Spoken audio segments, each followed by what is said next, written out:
Assalamualaikum warahmatullahi wabarakatuh. Halo teman-teman semua. Perkenalkan, nama saya Mi'raj Septiadi dengan NIM 21134014, kelas BKI 4D, dosen pengampu Imalatul Khairat MPD, UIN Sultan Maulana Hasanuddin Banten. Video ini dibuat untuk memenuhi ujian tengah semester dengan mata kuliah Teori dan Konseling Psikoterapi. Pendekatan psikoanalisis Sigmund Freud. Pendekatan psikoanalisis dipelopori oleh Sigmund Freud yang lahir di Moravia 6 Mei 1856. Beliau merupakan lulusan kedokteran. Ia merupakan putra dari Jacob Freud dan Amelia Freud. Beliau meninggal di usia 83 tahun di London pada 23 September 1939. Teori psikoanalisis klasik dikembangkan pada awal tahun 1890-an. Formulasi teoritik dan teori ini banyak dipengaruhi oleh pengalaman atau kehidupan masa kanak-kanak Freud, khususnya cara kedua orang tuanya memperlakukannya. Pada mulanya, Freud mengembangkan teorinya tentang struktur kepribadian dan sebab-sebab gangguan jiwa. Kemudian pandangan terhadap manusia. Yang pertama, tingkah laku manusia ditunjukkan untuk memenuhi kebutuhan biologis dan insting-instingnya.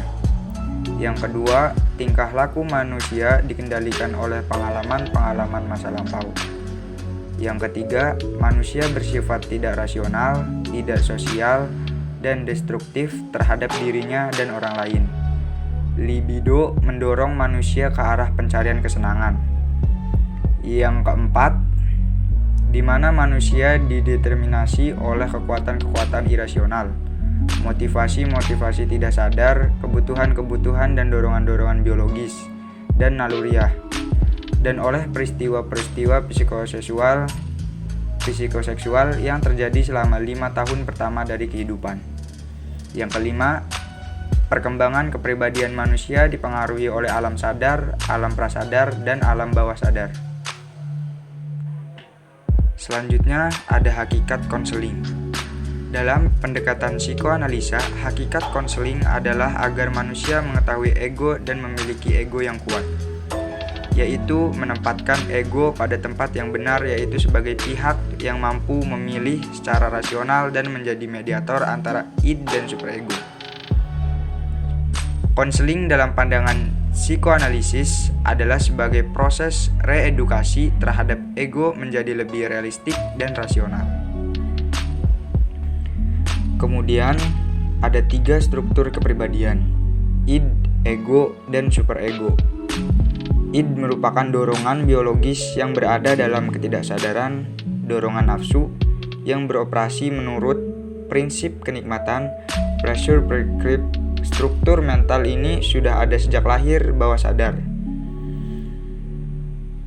Sementara ego adalah struktur pikiran yang beroperasi menurut prinsip kenyataan, relative predict, yang mengutamakan pemikiran logika dan rasional. Tahap sadar, ego timbul karena kebutuhan-kebutuhan organisme memerlukan transaksi-transaksi yang sesuai dengan dunia kenyataan objektif. Yang terakhir, superego. Superego itu merupakan struktur yang terbentuk dari komponen sosial dan moral. Struktur ini bertanggung jawab menentukan tingkah laku baik dan buruk, beroperasi menurut prinsip moral.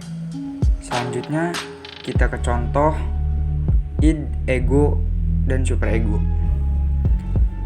Contohnya misalkan kita ini lapar, tidak punya uang, sehingga timbul dari kita ingin mencuri saja.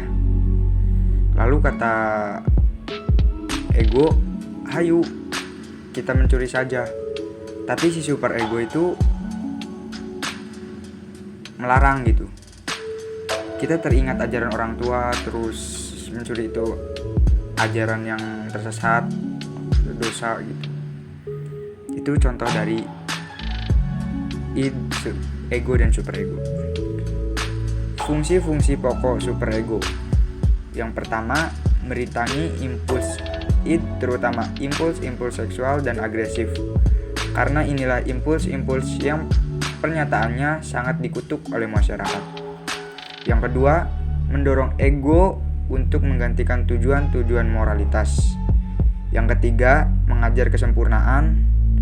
Yang keempat, superego terbentuk melalui proses pengasuhan dan pendisiplinan orang tua.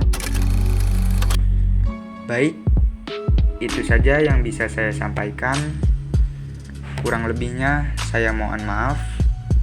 Assalamualaikum warahmatullahi wabarakatuh.